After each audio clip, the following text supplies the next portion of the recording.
Salut et bienvenue sur ce tutoriel. Aujourd'hui, nous allons voir comment pivoter, dépivoter ou transposer en Power BI. Concrètement, nous allons convertir des colonnes en des lignes, c'est le cas du dépivotage, ou comment convertir des lignes en des colonnes, c'est le cas du pivotage. Lorsqu'on combine les deux techniques, c'est-à-dire transformer à la fois des lignes en des colonnes et des colonnes en des lignes, on parle de transposer. Si ceci vous intéresse, restez avec moi jusqu'à la fin de la vidéo. Je vous montre les astuces et les techniques comme d'habitude, ainsi que des cas pratiques où vous pouvez les rencontrer. C'est parti!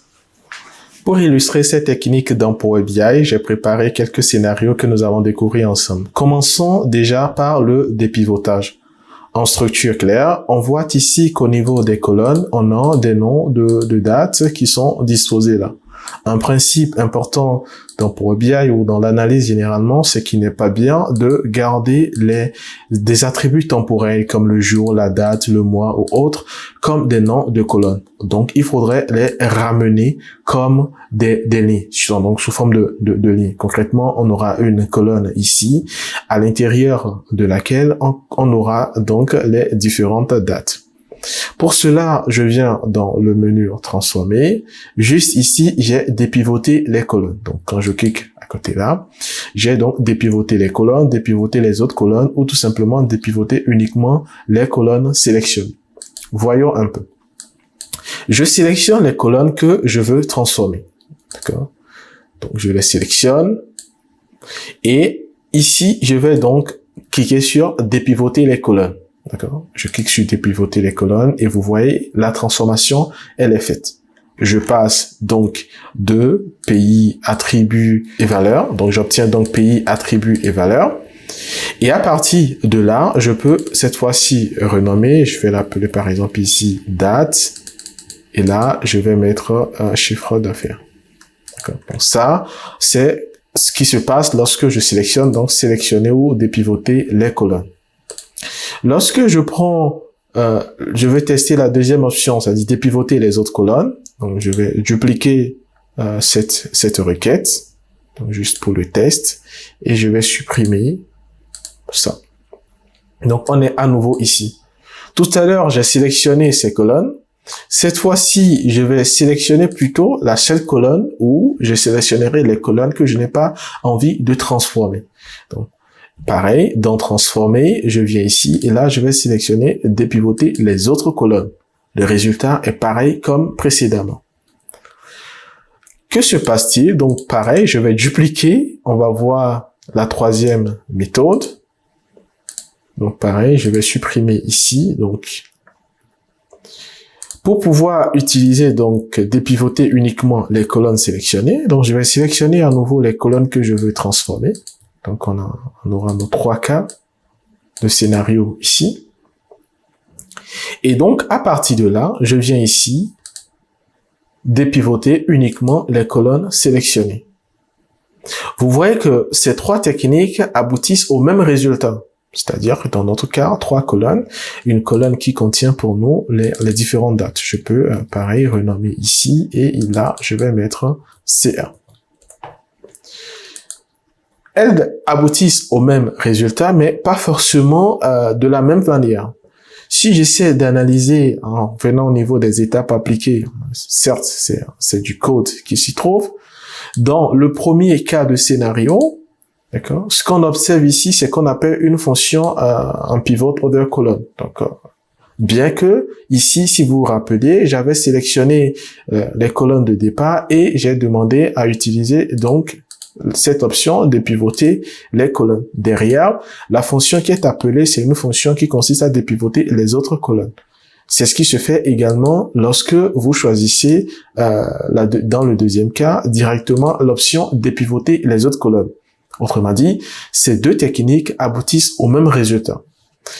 Dans le cas de la troisième option, dépivoter uniquement les colonnes sélectionnées, donc ce qu'on a eu ici dans le dépivotage 3, si j'analyse la fonction appelée, c'est une fonction de dépivotage tout simplement avec les différentes colonnes sélectionnées. Alors, qu'est-ce qu'il faut utiliser, où se trouve alors la différence ou Qu'est-ce qui est meilleur?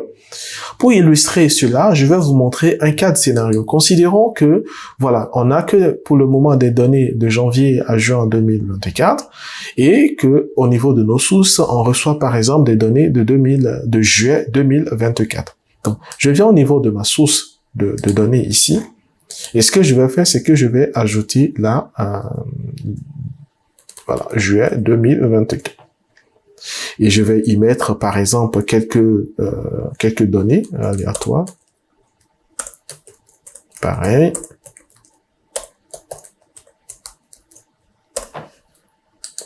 J'enregistre et je reviens à la source.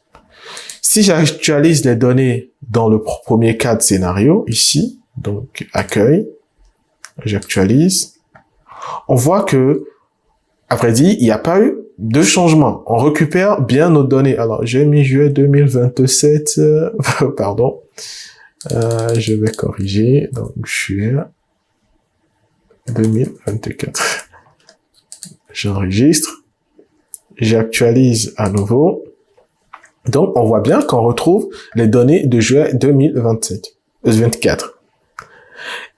Lorsque j'actualise donc dans le second cas ici, donc pareil, je vois que on récupère aussi les données de juillet et la structure reste toujours la même.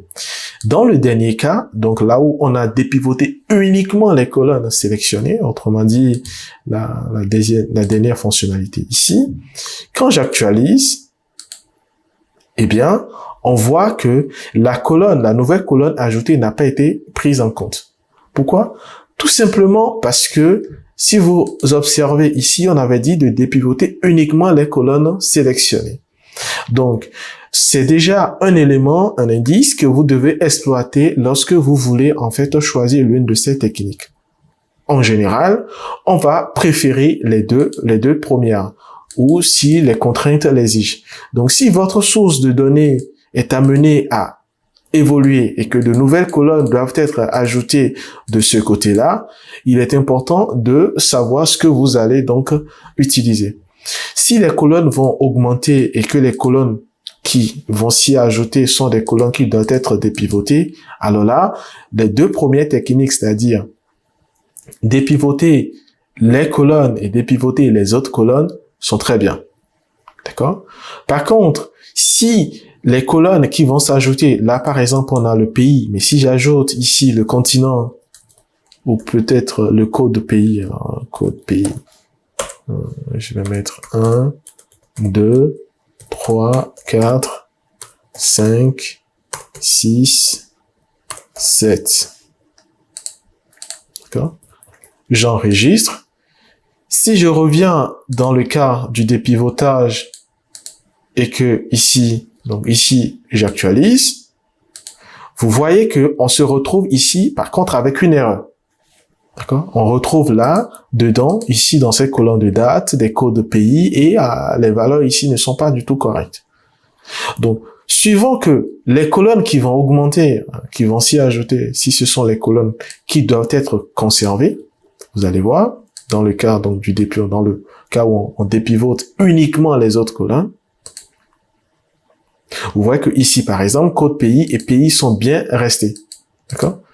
Donc, lorsque vos sources de données, au niveau de vos sources de données, ce sont les colonnes qui doivent rester intactes, qui sont appelées à évoluer, ce qui est très rare, vous utiliserez l'option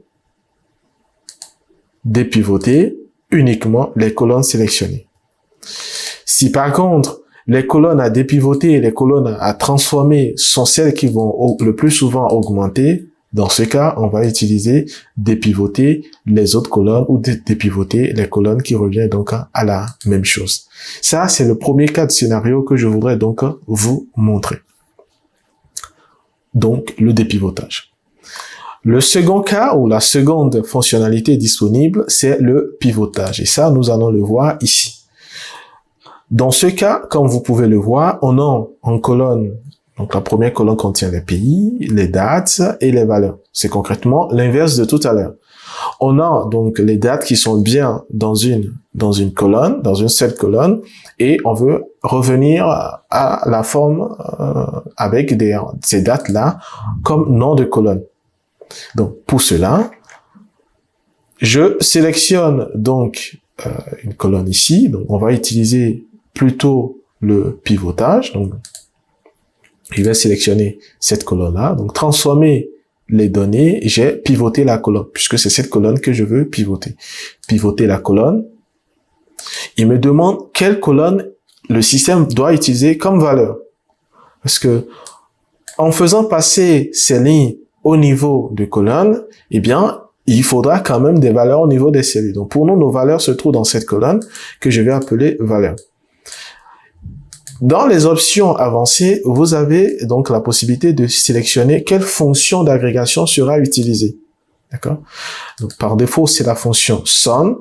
D'accord? Mais vous pouvez tout simplement utiliser le minimum, le maximum, des moyennes, ainsi de suite, ou décider de ne pas agréger. Je vous montrerai tout à l'heure un cas de scénario où on n'aura pas à agréger des données. Je fais OK. Et voilà. Donc, on passe. Donc, on va récupérer l'ensemble des données d'une colonne et on va les utiliser désormais comme des noms de colonnes. C'est une technique qui peut arriver, bien que je vous l'ai dit tout à l'heure. Avoir des attributs temporels comme des noms de colonnes, ce n'est pas ce qui est toujours recommandé. Donc, il faudra être vraiment dans des cas de scénario où on en a réellement besoin pour le faire. Donc, ça peut arriver que ces scénarios se présentent à vous. Pour obtenir ce résultat, on a donc fait appel à une fonction d'agrégation de somme. Mais on peut avoir des scénarios où on n'aura pas besoin de faire cette agrégation. Je vous montre un cas de scénario. Donc ici, j'ai préparé une source là où on a en fait une répartition des produits, donc catégorie de produits suivant des rangées au niveau des étages d'un magasin. Donc pour un numéro d'étage, une rangée, on a en fait la catégorie de produits qui s'y trouve. L'idée, c'est de passer donc de cette structure à une structure où on aura donc les numéros d'étage et à côté, on aura plutôt donc au niveau des colonnes ici, par exemple, la rangée 1, la rangée 2 et à l'intérieur, on aura donc les catégories. Vous voyez que ici, on peut pas faire des sommes.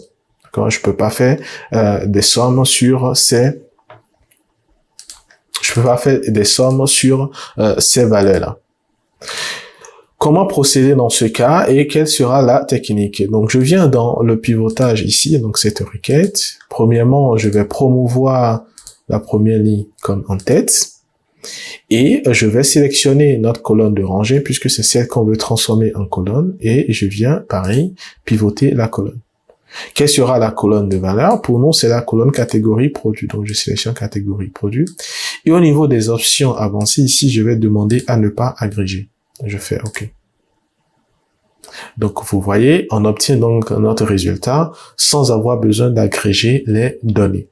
Donc, vêtements, donc, étage 1, rangée 1, on a en fait cette catégorie, ainsi de suite. Ça peut être pratique pour pouvoir fusionner avec d'autres données, par exemple. Voilà ce qui est donc du pivotage, du dépivotage de données. Pivotage avec ou sans agrégation comme on l'a vu. Pour aborder la dernière transformation, notamment les transposés, je vais charger ici donc un nouveau fichier de marketing pour qu'on puisse voir ensemble comment cela se fait. Donc, je viens au niveau de la source marketing ici. On voit que on organise donc des campagnes. Donc, on a chaque campagne, donc chaque numéro des campagnes. Et pour chaque numéro de campagne, on a le coût total engrangé, le nombre de visites qu'on a eu sur nos différentes plateformes, la vente totale effectuée pour chaque campagne. D'accord? Donc, cette façon de faire, vous voyez que ce qui serait comme indicateur à analyser se trouve ici sous forme de ligne. Coût total, nombre de visites, ainsi de suite. Ce sont des indicateurs qu'on aura besoin de suivre. Et ceci par campagne. Si on a besoin plus tard, on va le voir dans les cas des jointures, il faudrait que normalement ces campagnes se retrouvent dans une colonne. Donc à la fois, on a besoin de ramener ces éléments au niveau des colonnes et les colonnes actuelles doivent revenir au niveau des lignes. Voyons comment procéder pour faire cela. Donc notre requête est chargée ici. Le système a promis pour nous ici la première ligne comme en tête, mais lorsque vous voulez faire des transposés, il ne faut pas le faire. Donc il faut garder votre structure telle que ça se trouve actuellement. Donc les colonnes n'existent pas puisque ces colonnes seront créées après transformation. Et pareil, donc je sélectionne ici donc cette colonne-là.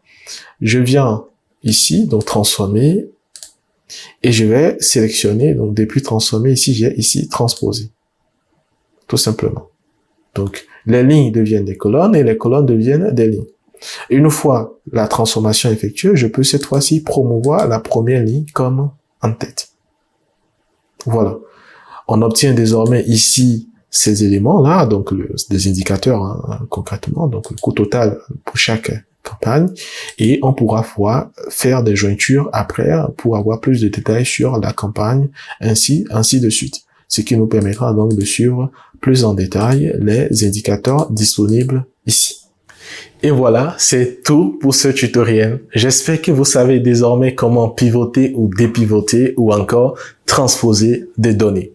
Lorsque vous voulez pivoter ou lorsque vous voulez dépivoter vos données, il faut bien choisir entre les trois options disponibles. Dépivoter les colonnes, dépivoter les autres colonnes fonctionne de la même manière. Mais dépivoter uniquement les colonnes sélectionnées a ses particularités. Vous l'avez compris, vous devez faire le choix selon la structure et l'évolution de votre donnée. Lorsqu'il s'agit donc de transposer les données, rappelez-vous, il ne faut pas promouvoir d'entête avant de faire la transformation. Cela vous permettra d'obtenir un résultat correct. Si vous avez aimé cette vidéo, n'hésitez pas à liker, à partager, à vous abonner si ce n'est pas encore fait et à activer la cloche de notification. De nouvelles vidéos arrivent et il ne faut surtout pas manquer cela. C'était René Gossa, consultant BI et Power Platform. Je vous dis à très bientôt pour de nouvelles vidéos.